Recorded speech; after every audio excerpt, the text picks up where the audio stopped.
What's going on, guys? It's the Unhinged Engineer here. Now, I make professional development content for other young STEM professionals like myself, including CS majors, but also all the other kinds of engineers. And I generally try to stay positive on this channel.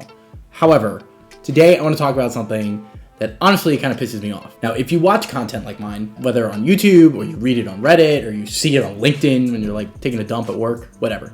If you're consuming content in any one of these mediums, you likely see people like really lamenting about how tough the job market is, how hard it is to find a job, how many applications they've done or interviews they've had to go through, or, just people down on their luck sharing their experience with each other. Now, I'm not trying to deny anybody's like lived experience here. There are lots of reasons that the job market is difficult right now. Entry-level requirements are higher than they've ever been, and competition is super fierce. Interview processes get like more and more drawn out every day, and just AI slop, whether it's like resumes or ghost jobs or AI interviews or whatnot, are just making it more difficult for everybody involved, candidates and recruiters.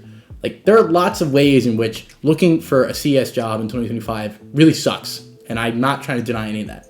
However, if you're in that situation, you're not the person I'm talking to. But if you are kind of teetering on the edge and you're like, should I study computer science at all? Maybe you're like graduating high school. Or should I look for a new job? Maybe you're not in a position you want and you're trying to, upskill to something new. Should I go look for a new job now? Or if you're on the edge and you're considering whether or not you're going to be able to achieve something based on how difficult the job market is, and you're just like consuming all this nightmare fuel and hearing all these horror stories all the time, you're the person I'm talking to, because I was that person, not that long ago, less than a year. And there are lots of ways in which people just completely omit context that's really important to whether or not you can land the job you want. Just like context is important to whether or not you can be as healthy as you want or build the kind of relationship you want. Like, these are very complicated things that require a lot of context to really fully grasp the situation that somebody's in. And the internet was not built for granularity, right? It was built for shouting from the rooftops, and that's what people do. And today I want to talk about some of the pieces of context that are really important in these conversations that people just leave out when they ragebait you. Let's just get right into it. So, starting off with the thumbnail, the clickbaity, ragebaity thumbnail. Let's say somebody says they've applied to 1,000 apps and gotten 1,000 rejections. Now, at face value, this is pretty tough. This sucks. And I'm not denying that. But there's lots and lots of context to an assertion like this that is usually omitted from something as stupid as Reddit. And I'm going to go down the list and talk about each piece. First piece, let's talk about the numbers, 1,000 applications. Well, let's say somebody's done 1,000 apps, they're saying so, and they do 10 apps per day. I don't know if you've ever been on a full-time job hunt or a part-time job hunt. I've been on both. 10 apps a day is a lot, okay? Especially if you're tailoring your resume and you're writing cover letters and you're doing all these important things that you should be doing if you're really trying to get a job. If you're doing all those things, 10 applications a day is a shit ton. If you did 10 apps a day, that would equate to 100 days of your job hunt. And 100 days is a little bit over 3 months. If you're burning this hot and you haven't gotten anything, you should look at what parts of the job hunt you're failing at. Are you failing to even get a call back? Maybe it's something with your resume then. Are you failing in the first round of interviews? Are you failing to close in the last round of interviews? Are you messing up negotiations? You get all the way in and you blow it. Look at the data. And a chart like the one in the thumbnail doesn't really give you any data. Now, granted, that's obviously a little facetious. People do use those charts to show where in the process they're struggling, or at least they should be, if they're not just using it to rage-bait people. But let's move a little bit forward, right? Let's tone it down to 5 apps per day. That equates to 6 months, roughly. And at this point, again, really should evaluate. Lastly, if you're doing 1 app per day, that equates to 3 years. Now, at this point, there's another thing that annoys me. At this point, people would often say, they wouldn't say I've applied to 1,000 jobs. They'd say they've been jobless for 3 years. If you're only doing 1 app per day and you've been jobless for 3 years, maybe you should do more apps every day. This is what I'm saying. There's a spectrum here in terms of input to output, right? How much work are they actually putting in for how much reward they're getting out? And again, I know the reward they're getting out is 0 in this example, which sucks regardless of how hard you're working. But these are all very important pieces of context. Are you full bore, full time, blasting it 10 apps a day? Or if you're not full bore blasting 10 apps a day and you're just like LinkedIn quick applying, then that's maybe like a sign that you should put more care into each individual one. Versus if you're only doing 1 app per day, those are rookie numbers, right? You got to get them up. You got to do more applications. You got to get out there more. And you could do this for like the next 30 years and it's still too slow. All of this is just to say, like, blanket statements about how long someone's been looking for a job or how many applications for a job they've put in. Like, even the numbers themselves don't really give a lot of context into what they're doing or why they might be failing. But let's go beyond the numbers now. So the first one is, are they doing a good amount of applications or good apps? The next one would be, is their resume actually good? Because even if you do 500 applications a day, if your resume is crap, then you're not gonna get anywhere. And again, to illustrate this point, which I might be rage baiting myself here a little bit, I apologize. I'm gonna push this to the limit. This, on the left, is Jake's resume template. Jake's resume template is, in my opinion, the best template. It's the one I use. It's simple, it's clean, it's parsable. It's like the gold standard, at least to me. And there are several others that are comparable, right? But the point is, this is a template that would work. All things equal, this is a good resume, at least visually. That is the same page of Jake's resume template on the left, converted into binary, right? Now I'm rage baiting. If you use the resume on the right, it does not matter that the content's the same as the resume on the left.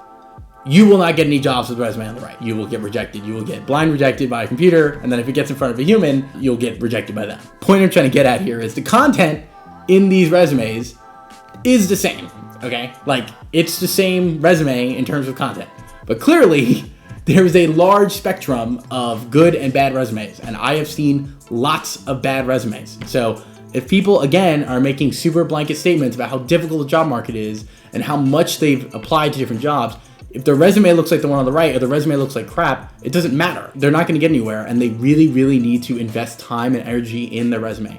I have said numerous times, in terms of getting a good job, your resume is the highest leverage thing you could do. It's the thing you could work on the most and get the most possible upside from. In addition to that, not doing good work on your resume is prohibitive, because if you use the resume on the right, you will not get the job that you want because nobody can read that. Let's assume they have a good application and they have a good resume. Are they good at interviewing? If you get through the first couple gates here and you get in front of a person, first of all, good job. But second of all, if you suck at interviewing and you blow it every time, or like, you say the wrong thing, or you sound rude, or you start crying or whatever, like if you do any of these things, it doesn't matter that your resume is good, and it doesn't matter that you're putting out a lot of apps.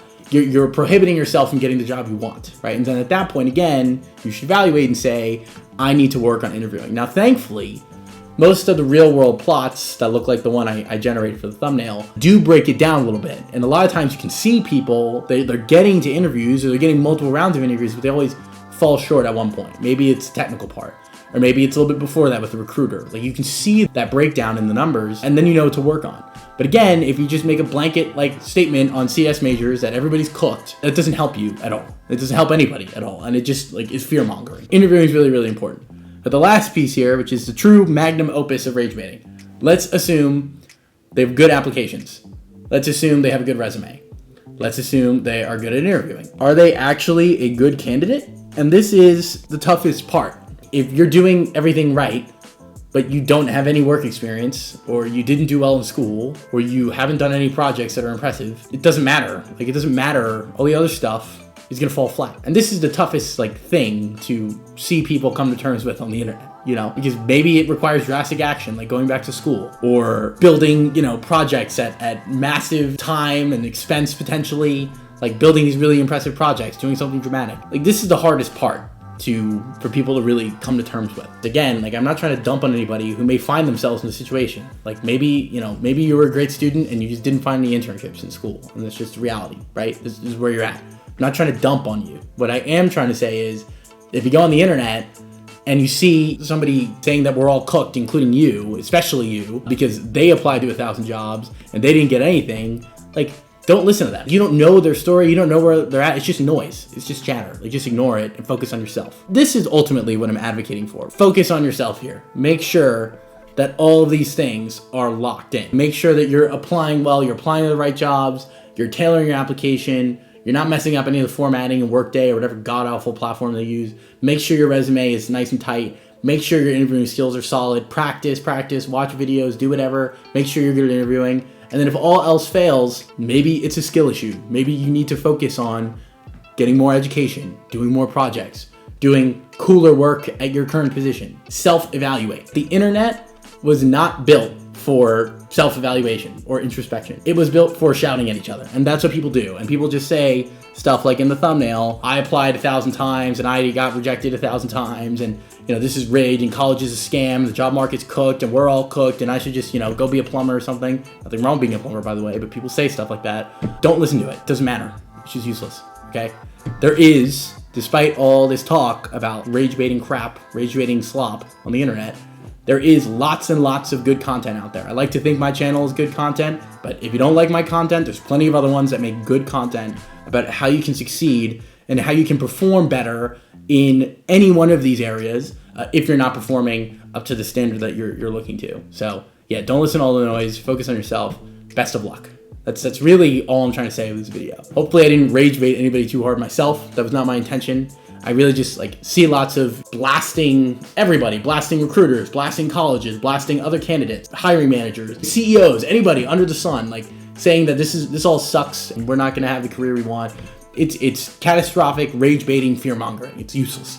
Okay, and these are just cross sections, small samplings of the different pieces of context that people like that are not sharing with you. That's it. That's the whole video. So if you enjoyed it, like, comment, subscribe. I'm the Unhinged Engineer. I try to make good content about how to find the job you want, how to lead the kind of career you want, so we can all enjoy what we do 60 hours a week or however many.